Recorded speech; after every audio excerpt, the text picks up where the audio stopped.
क्या हुआ, इंटरनेट लगातार फ्लक्चुएट कर रहा है ऑफिस में, दूसरे ऑफिस में, स्टूडियो में। हो सकता है 3-4 दिन में इंटरनेट बंद हो गया और कोविड जैसी सिचुएशन, लॉकडाउन की सिचुएशन भारत में स्थापित हो गया। बहुत गंदा गेम चल रहा है, बहुत तरह के प्रॉक्सी वॉर चल रहे हैं। आपको सामने दिखाई पड़ रहा होगा कि सामने कुछ लोग लड़ रहे हैं, लेकिन पीछे कितने लोग लड़ रहे हैं इसका आपको अंदाजा नहीं है। अगर स्टेट ऑफ हॉर्मुज बंद हुआ तो इंडिया के 90 दिन के ऑयल रिजर्व के बाद का क्या होगा। दोस्तों, अभी थोड़ी देर पहले डिस्कशन कर रहा था कि क्या हुआ, इंटरनेट लगातार फ्लक्चुएट कर रहा है ऑफिस में, दूसरे ऑफिस में, स्टूडियो में।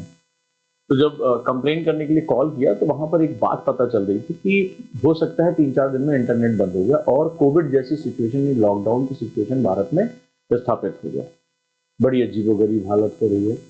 किस तरह से हालत हो रही है, थोड़ा हमें समझने की बहुत आवश्यकता है। तो मैंने इससे पहले भी पिछली क्लास में आपसे डिस्कस किया था कि भारत को अपनी खुद की सप्लाई चेन को डेवलप करना होगा।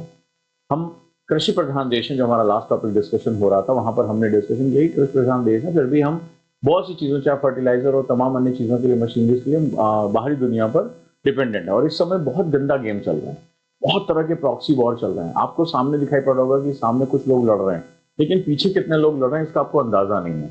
ऐसे में भारत को अपनी जो 10-11 साल की जो हमारी ग्रोथ स्टोरी रही है, जो हम ट्रैक पर लेकर, वो सब डिरेल होने के पूरे चांसेस यहाँ पर बन रहे हैं।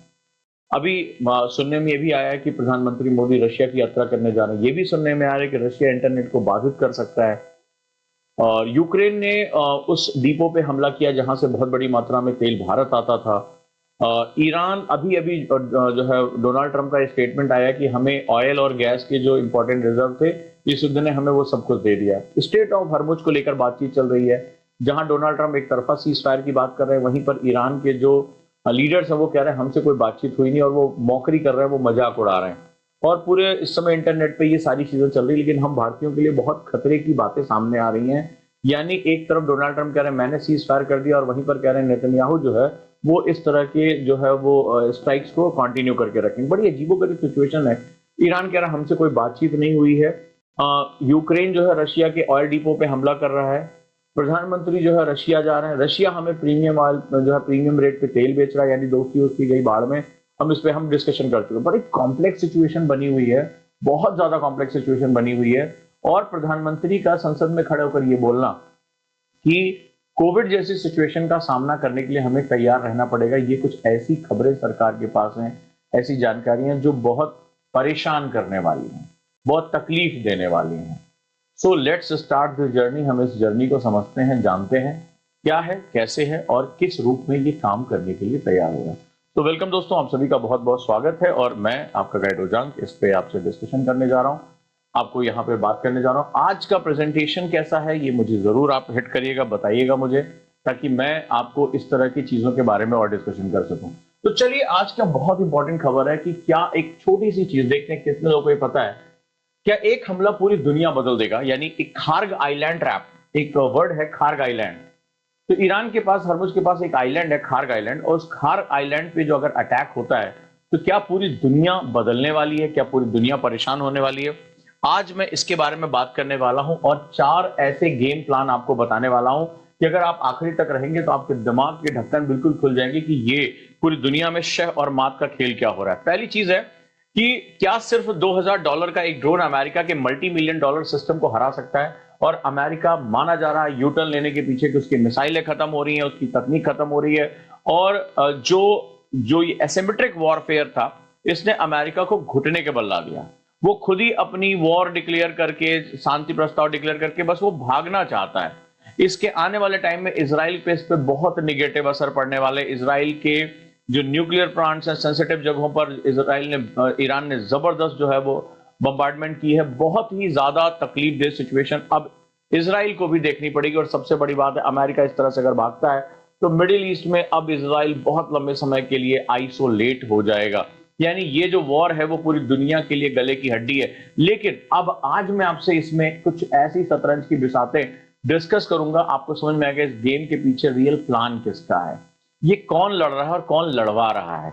दूसरा क्वेश्चन रहेगा, खार्ग आइलैंड का वो डेथ ट्रैप क्या है। यानी खार्ग आइलैंड क्या है, उसका इसके अंदर एक मृत्यु जाल बिछा हुआ है जो यूएस मिलिट्री इग्नोर कर रही है। यूएस मिलिट्री इसको समझ नहीं पा रही कि आने वाले टाइम में यहां पर क्या हो सकता है। तीसरी चीज, अगर स्टेट ऑफ हॉर्मुज बंद हुआ तो इंडिया के 90 दिन के ऑयल रिजर्व के बाद का क्या होगा। क्या वाकई में कोविड जैसी सिचुएशन का सामना हमें करना पड़ सकता है। आज मैं इसका जवाब दूंगा। और क्या ये यूएस वर्सेस ईरान है या पर्दे के पीछे कुछ और प्लेयर्स खेल रहे हैं जो पूरी दुनिया में अपनी मोनोपोली एस्टैब्लिश करना चाहते हैं? तो इन चारों सवालों के जवाब आज हम ढूंढेंगे, एक एक चीज जियोपॉलिटिकल सिचुएशन को हम डिस्कस करेंगे। वेलकम ऑल दोस्तों, सबसे पहले हम शुरू करते हैं कि ये खार्ग आइलैंड है क्या, कहां पर है और ये किस तरीके से पूरी दुनिया को प्रभावित कर रहा है। तो चलिए सबसे पहले समझते हैं कि खार्ग आइलैंड पर ट्रंप का अचानक मिलिट्री फोकस क्यों है। आखिर ये खार्ग आइलैंड जो हरमुज में एक छोटी सी जगह है, आखिर इसके आसपास चाहे यूएस ट्रिपोली हो या तमाम जो है यूएस के जो वॉरशिप्स हैं वो इसको घेरने की कोशिश क्यों कर रहे हैं, इसको थोड़ा सा हम समझते हैं। सबसे पहले हम समझते हैं कि ये मुद्दा जो है एग्जैक्टली शुरू कहां से होता है। तो डोनाल्ड ट्रंप हाल ही में अनाउंस करते हैं कि यूएस फोर्सेस ईरान के खार्ग आइलैंड पर अटैक कर सकती हैं।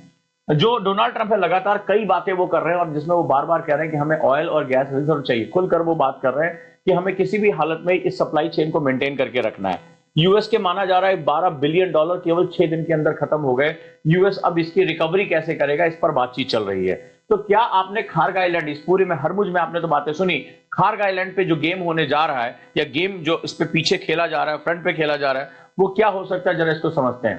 तो यहां पर बात करें कि ईरान का सबसे बड़ा ऑयल स्टोरेज ये खार्ग आइलैंड, पूरे हरमुज में भी खार्ग आइलैंड पे ईरान ने सबसे बड़ा ऑयल स्टोरेज हब बना रखा है यहां पे, राइट। और यहां पर जो है, यहां पर जो ट्रांसशिप जो है टर्मिनल है, यानी यहीं पर जहाज आते हैं, जो आप हरमुज पूरे चैनल पे देख रहे होंगे, हरमुज हरमुज हरमुज के बारे में बात कर रहे हैं।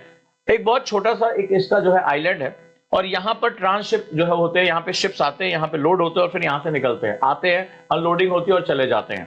यानी सिर्फ हरमुज ही एक मार्ग नहीं है, यहाँ पर एक आइलैंड है खार्ग आइलैंड, वो बहुत ही महत्वपूर्ण है। अब जरा इसकी पूरी आज डिटेल जो रिसर्च है, जो बहुत जादुई रिसर्च है, वो आपके सामने मैं रखने जा रहा हूं।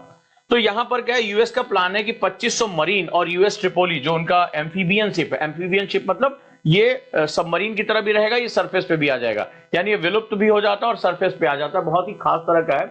और इस आइलैंड को, इस खार्ग आइलैंड को वो कैप्चर करना चाहते हैं ताकि इससे ईरान की पूरी इकोनॉमी, उसकी जो रीढ़ की हड्डी है, वो पूरी तरह से टूट जाएगी। बड़े ध्यान से इसको समझना। लेकिन सवाल यह है कि ये सिर्फ ऑयल रोकने का प्लान नहीं है, ये सबसे बड़ी बात है जो यूएस रुका, पीछे गया। उसने कहा कि जैसे डोनाल्ड ट्रंप ने प्रधानमंत्री मोदी से बात की कि भाई हम हरमुज को क्लीन कराना चाहते हैं, पूरी दुनिया का प्रेशर है कि हरमुज को क्लीन कराइए, आपको झुकना पड़े आप झुकिए। पूरी दुनिया की तेल सप्लाई जो है वो बाधित हो रही है और इसमें अमेरिका की जो इमेज है वो एक विलन की इमेज तैयार हो रही है। ईरान के पास खोने के लिए कुछ नहीं, उसने इसे भावनात्मक मुद्दा उठाया कि हमारे जो सुप्रीम लीडर है उनको मार दिया गया, उनके परिवार को मार दिया गया, उनके जो पुत्र जो है वो दूसरे जो हमारे सुप्रीम लीडर बने उनके ईरान के, उन्होंने कहा कि भाई जिनकी पत्नी, बच्चा, भाई, सब कुछ, पिता, सब कुछ, माता, सबको मार दिया, उस आदमी के पास अब कुछ नहीं बचा है। वो कह रहा है मेरे लिए तो एक ही मकसद है, या तो मरो या मारो। तो अब पूरी दुनिया की जो है वो रीढ़ की हड्डी इन्होंने तोड़ दी है।